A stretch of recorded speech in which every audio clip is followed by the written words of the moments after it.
আসসালামু আলাইকুম এভরিওয়ান, রান্নার ক্যানভাসে নতুন আরও একটা রেসিপিতে সবাইকে ওয়েলকাম করছি।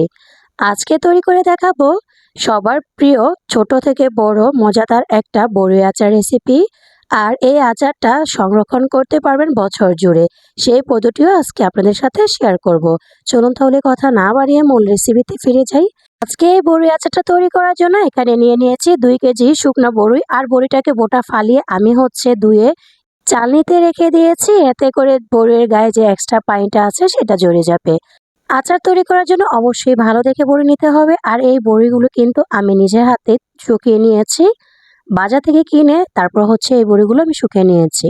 এখন চলুন আচারটা তৈরি করে পালা। এখানে আমি নিয়ে নিয়েছি 250 গ্রাম গুড়। আর 250 গ্রাম গুড়ের জন্য এখানে দিয়ে দিয়েছি 6 কাপ পরিমাণ পানি। আর সেই সাথে এখানে দিয়ে দিব চিনি।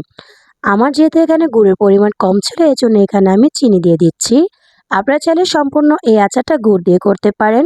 এইখানে আমি দিয়ে দিয়েছি 2 কাপ পরিমাণ চিনি। 1 কাপ পরিমাণ চিনি এখানে ভিডিওতে এসেছে, আর 1 কাপ পরিমাণ চিনিটা স্কিপ হয়ে গিয়েছে, তার জন্য আমি আন্তরিকভাবে দুঃখিত।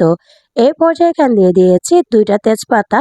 একটু চিনিটাকে নেড়ে নিচ্ছি আর চুলার জালটা ধরে অপেক্ষা করব একটা বলক আসা পর্যন্ত। আর এই রসটাকে কিন্তু বেশি শুকিয়ে নেওয়া যাবে না, এতে করে কিন্তু বড়ির গায়ে একদমই রস ঢুকবে না। আজকে আমি যেহেতু আস্ত বড়ির আচার তৈরি করে দেখাবো, সেক্ষেত্রে কিন্তু বড়িগুলোকে একদম গালিয়ে ফেলা যাবে না, আর বড়ির ভিতরে যাতে রস যায় সেজন্য কিন্তু এইভাবে এই আচারটা তৈরি করে নিতে হবে।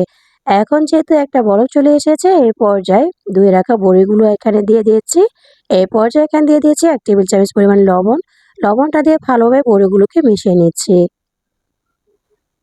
এই তো উল্টে পাল্টে সব সাইডে লবণটা ভালোভাবে মিশিয়ে নিচ্ছি, যাতে করে বড়ির ভেতর পর্যন্ত লবণটা পৌঁছায়।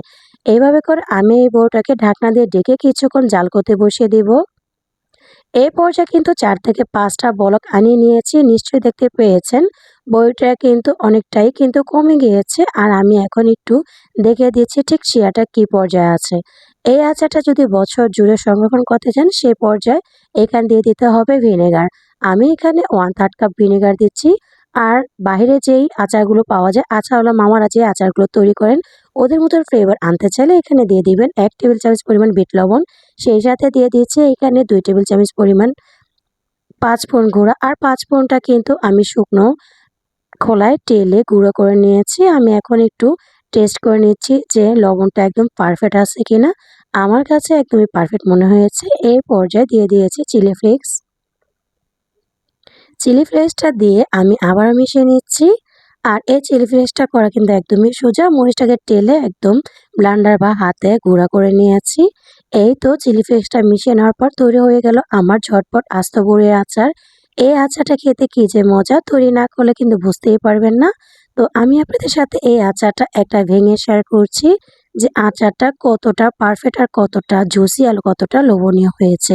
এইভাবে যদি একবার আচার তৈরি করতে শিখে যান, তাহলে কিন্তু আর কখনোই বাইরের আচারগুলো কিনে খেতে একদমই ইচ্ছে করবে না।